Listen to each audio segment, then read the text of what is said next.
Et là, le conseil, c'est d'aller vers le plus grand, ce qui vous apportera le plus grand accomplissement personnel. Ce qui fait que vous vous sentirez le plus épanoui. Le conseil, c'est ça, c'est de d'opter en gros pour votre bien-être, mais pour votre développement personnel, d'opter pour ce qui va vous permettre, mais quand je dis accomplissement, c'est à tous les niveaux. Donc c'est un accomplissement. Bonjour les balances, bienvenue sur Tarot et Intuition. On se retrouve pour le tirage sentimental de juin et juillet. Donc je vais vous faire pour les 2 mois puisque le mois de juin a quand même déjà commencé. On y va de suite.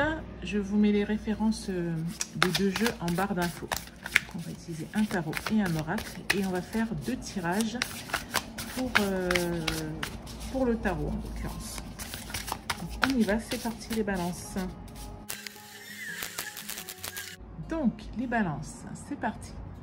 Ici on va voir l'option 1 pour vous d'un point de vue sentimental. Alors sachez que c'est un tirage pour les célibataires ou les personnes en couple. Ce n'est pas sur des... c'est plus sur des tendances, sur un petit peu un environnement, sur une énergie, sur une dynamique. Voilà, que ce tirage va se faire les balances. D'accord. Ensuite, nous allons voir l'option 2 pour vous. Ok. Et ensuite, nous allons voir quoi décider. Donc, option 1, option 2. Et ce qu'on vous conseille de décider. Alors, l'option 1, c'est de faire preuve de diplomatie, de faire preuve d'intuition, mais de faire preuve aussi de maturité dans les choix qui seront les vôtres. L'option 1, c'est l'option de la personne qui a beaucoup vécu, Enfin, par exemple, ça pourrait être l'aventurier, si c'était voilà, si c'était un personnage. L'aventurier qui en a vu beaucoup, qui en a vu d'autres, qui a de l'expérience, qui du coup a plutôt une sagesse de par ses expériences, qui est un peu baroudeur, mais qui sait aussi où il veut aller, qui sait ce qu'il souhaite. Donc, voilà, qui a cette sagesse innée, cette diplomatie, ce charisme naturel, cette aura naturelle. Et voilà pour la première option. Donc vous allez dire, ok, si vous êtes en couple célibataire, qu'est-ce que ça veut dire pour vous? Donc ça veut dire que c'est le rôle qu'on vous conseille d'avoir ou la façon qu'on vous conseille d'être pour appréhender les choses du domaine sentimental pour vous. L'option 2, c'est de laisser derrière vous tout ce qui vous a fait souffrir dernièrement et de passer à autre chose. C'est de changer de rive, de passer d'une rive à une autre. L'option 2, ça parle plus que de lâcher prise, ça parle de tourner une page. Ça parle oui, c'est ça, de prendre sa valise, de prendre ses affaires et puis d'arrêter là, de tourner la page, de passer à autre chose et de faire ce grand saut en fait, pour ne plus revenir en arrière. Les balances, quoi décider? Ben là, avec la carte de la mort, donc la mort, hein, on voit le papillon, la chrysalide et puis le papillon. Donc là, ce qu'on vous conseille, c'est de prendre l'option qui va vous permettre la plus grande transformation pour vous. C'est de choisir l'option qui va vous permettre de renaître à vous-même, de vous révéler, qui va vous permettre de chenille, de passer à papillon. Donc c'est l'option qui fait que la balance que vous étiez, vous ne le serez plus et vous allez devenir une autre personne. C'est la carte de... c'est une arcane majeure, hein, la mort. Hein, donc, ça veut dire que dans votre vie, quand vous regarderez les choses en arrière, 1 an après, même 10 ans après, vous vous souviendrez de ce moment-là.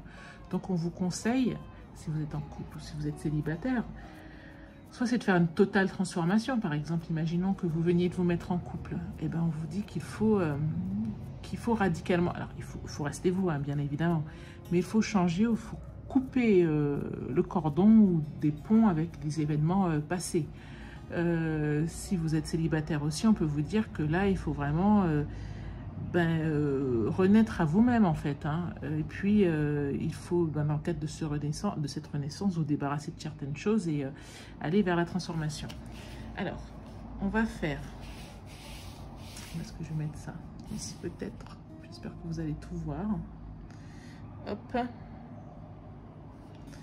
va utiliser le coin là-bas. Voilà, comme ça on aura un peu plus de place. Et on va faire 2 autres cartes et voir vos forces, votre force, vos faiblesses.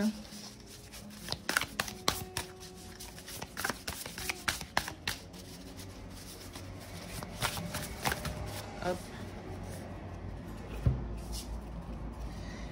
Alors, la force, la faiblesse.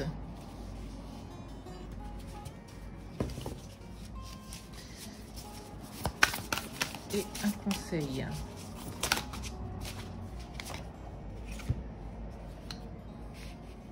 D'accord.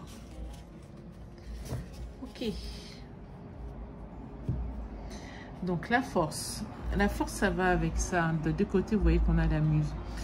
Là, ça parle aussi de communication. Ça parle de maturité. Ça parle de stabilité émotionnelle. Donc la force, c'est que vous pouvez gérer des situations émotionnelles fortes.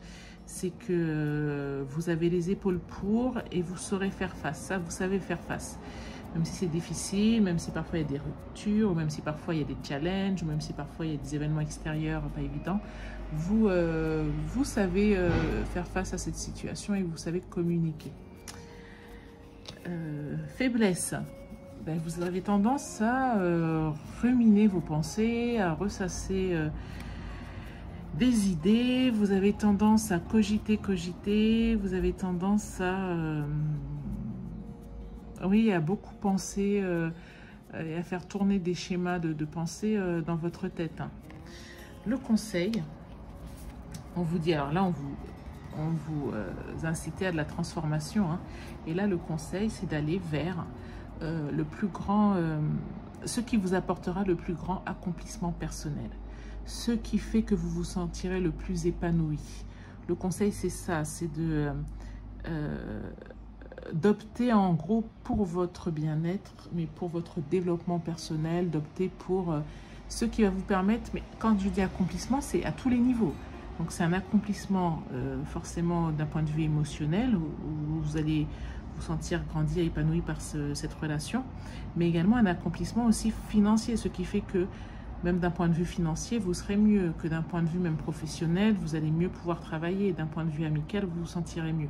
Il faut aller vers votre accomplissement. N'allez pas jouer les bons samaritains ou les mères courage, ce genre de choses. Vous n'êtes pas Mère Teresa, il faut choisir l'option qui vous apporte le mieux-être, j'allais dire le plus grand bien-être, voilà, c'est ça.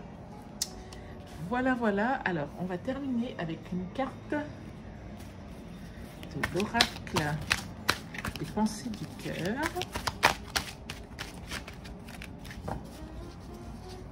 Hop, les balances. Une dernière carte. Celle-ci. Alors, qu'est-ce qu'on vous dit? Je bénis ma famille avec amour. J'aime et j'accepte chaque membre de ma merveilleuse famille. En retour, ils m'aiment également et m'adorent. Tout est bien dans le meilleur des mondes. Tout est bien, voilà, tout se déroule bien dans ce monde. Bon, mais écoutez, on vous parle d'amour familial là, pour la partie sentimentale. Mais écoutez, les vôtres sont là pour vous régénérer, quand vous vous posez des questions, quand voilà, vous avez envie d'être bien, sachez que votre famille est là autour de vous. Voilà les balances pour votre tirage. Si ça vous a plu, je vous invite à liker la vidéo, à vous abonner pour ne rater aucun autre tirage. Et on se retrouve très bientôt pour les tirages du deuxième semestre 2021. Voilà, merci de votre présence les balances. Portez-vous bien. Posez-moi des commentaires si vous en avez en barre d'infos. Et je vous dis à très bientôt. Au revoir.